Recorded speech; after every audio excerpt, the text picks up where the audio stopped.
Hello friends, তোমরা কেমন আছো? আজকে আমি তোমাদেরকে এই যে অ্যাজেলিয়া গাছে চারা বসানো দেখাবো। এর খুব সুন্দর ফুল হয়, খুব সুন্দর কালার। আমি দুটো নিয়ে এসেছি, একটা সাদা আর একটা রানী কালার। কিভাবে বসাতে হবে তবেই এই গাছ বাঁচবে, ফুল দেবে সুন্দরভাবে। এই গাছ যেমন তেমনভাবে বসানো যায় না। এই গাছের না মাটিতে হয়, না ভার্মি কম্পোস্ট লাগে, না কোনো কিছু। এই গাছ একমাত্র পাতা পচা সার আর নালে কোকোপিট, এই দুয়ে বসাতে হয়। আমি কোকোপিটে বসাবো আর তোমাদেরকে দেখাবো যে এই গাছ কিভাবে তোমরা বসাবে। দেখে নাও, এই যে আমি এই প্যাকেটটাকে ব্লেড দিয়ে কেটে নেব। টানাটানি করার দরকার নেই, তাহলে গাছের ক্ষতি হয়ে যেতে পারে। আমার দরকার নেই, একটা প্লাস্টিকের প্যাকেট, এমন কোনো কিছু না। এই যে প্লাস্টিকের প্যাকেটটাকে আমি খুলে নিচ্ছি, জাস্ট খুব হালকা করে যত্ন করে তোমরা এরকমভাবে করবে। এই যে খুলে নিয়েছি। এই যে এইখানটায় কোকোপিট আছে, কোকোপিটটাকে এনে আগে জলে ভেজাতে হবে।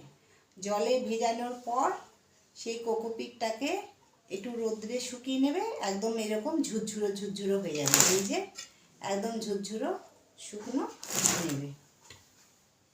এই যে তারপরে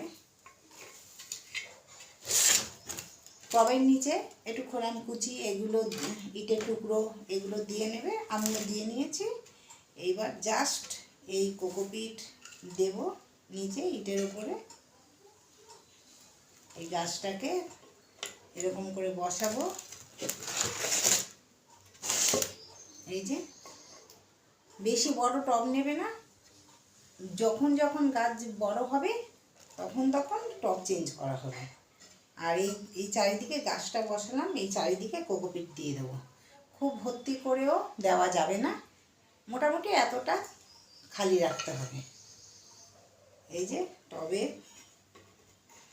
চারিদিকে কোকোপিট দিয়ে দিলাম।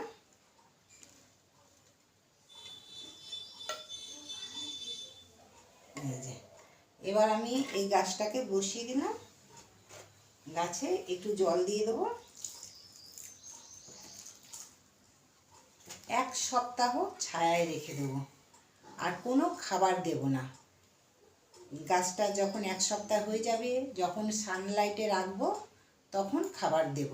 আর তখন কি খাবার দেবো আবার আমি তোমাদের সাথে শেয়ার করব। এই একটা গাছ বসানো হলো, আর এই একটা গাছ। এই যে দুটো এনেছি, অনেক রকম কালার আছে, খুব সুন্দর কালারগুলো। তাই এই দুটো আগে এনেছি। এই দুটো এনে আমার আরও কালার রয়েছে বাগানে, তোমাদেরকে দেখাবো। সব কুড়িয়ে এসেছে। হ্যাঁ, এই যে কোকোপিট দিয়ে চারিদিকে বসিয়ে দিলাম। হ্যাঁ, এই যে বসিয়ে দেবো। এই যে দুটো গাছ বসালাম। এই যে এবার এর যে কি যত্ন করতে হবে, কি খাবার দিতে হবে, তোমাদেরকে এর পরের ভিডিওতে দেখাবো। বন্ধুরা ভালো থেকো, গাছ লাগাও, সবুজ বাঁচাও, সবুজে সবুজ করো, তবেই তো আমরা ভালো থাকতে পারবো।